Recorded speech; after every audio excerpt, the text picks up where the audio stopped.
চশমা museum, a house of world class, জলট্যাক মোড়, বহরমপুর মডার্ন হোটেলের সামনে। মঙ্গলবার বিকেলে বহরমপুর জেলাশাসকের দপ্তরে সিপিএম এর ডাকে আইন অমান্য কর্মসূচি চলছিল। সেই সময় টেক্সটাইল কলেজ মোড় এলাকায় পুলিশের সঙ্গে বাম কর্মীদের ধস্তাধস্তি ও ইট বৃষ্টি শুরু হয়। পাল্টা পুলিশ লাঠিচার্জ ও টিয়ার গ্যাস ফাটায়। আর এই ঘটনায় অসুস্থ হয়ে ওঠেন মুর্শিদাবাদের ডোমকল থানার সারংপুর অঞ্চলের শাহবাজপুরের আনারুল ইসলাম। পুলিশের মারে আনারুল ইসলামের মৃত্যু হয়েছে বলে দাবি বামেদের। এই ঘটনায় আজ মৃতের বাড়িতে যান সিপিএম এর রাজ্য সম্পাদক মোহাম্মদ সেলিম। মৃতের পরিবারে সহানুভূতি জানানোর পাশাপাশি পাশে থাকার আশ্বাস দেন তিনি।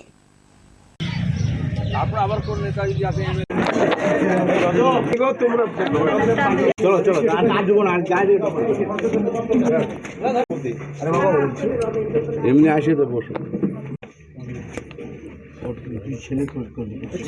আবার বাইট দিবে তো, ওখানে যাবে প্রেস মিট করবে। প্রথমত প্রয়াত আনারুল ইসলাম যেহেতু ওই দিন আমাদের আইন অমান্য ছিল, সেখানে গিয়েছিল।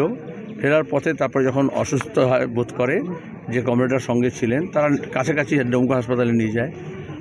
ওরা বলল যে ওর আগে থেকেই প্রেশার ছিল, মানে পরিবারের সবারই প্রায় প্রেশার আর কি। আর সেই জন্য আর যা হয়, গরিব মানুষ পাম্প চালিয়ে তার কাজ করতো, পাড়াতেই থাকতো, বাড়িতে বেশি যাতায়াত করতো না। এখানে ছিল আমাদের পুরনো কমরেড, দীর্ঘদিন ধরে, কয়েক দশক ধরে।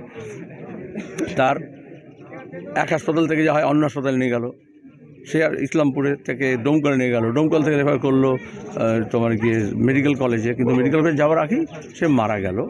তো সেই জন্য যদি প্রথমেই চিকিৎসার সুযোগ পেত তাহলে হয়তো চেষ্টা করতো বাঁচানোর ডাক্তার, কারণ ডাক্তার দেখেছিল প্রেশার অনেক বেশি বেড়ে আছে, তারপরে হার্টও দুর্বল ছিল হয়তো, সেটা আমরা বারবার বলেছি।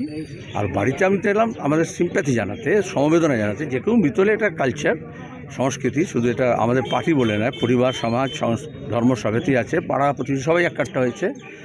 কালকে আমি আসতাম যখন ওদের দফন কার্য হচ্ছিল, কিন্তু আমি ভেবেছিলাম একটু দেরি হবে, যেহেতু বাইরে থেকে ওর ছেলে চাকরি করছে পুনে, দুই ছেলেই পরিযায়ী শ্রমিক, মানে অন্য জায়গায় গিয়ে কাজ করে, তো তারা ফিরে আসবে, একজন তো ছিল বাড়িতে, সেজন্য কালকেই হয়ে গেছে। তাও আজকে আমি এলাম আর বাড়িতে বললাম যে আমাদের পার্টি তাদের পাশে আছে, সবসময় থাকে। আমাদের যেমন এই কদিন আগে পঞ্চায়েতে যখন দুজন খুন হলো, তো আমরা তাকে কত সাহায্য করলাম, সেটা এখন এইসব শোক ব্যাপারটা মিটে যাক।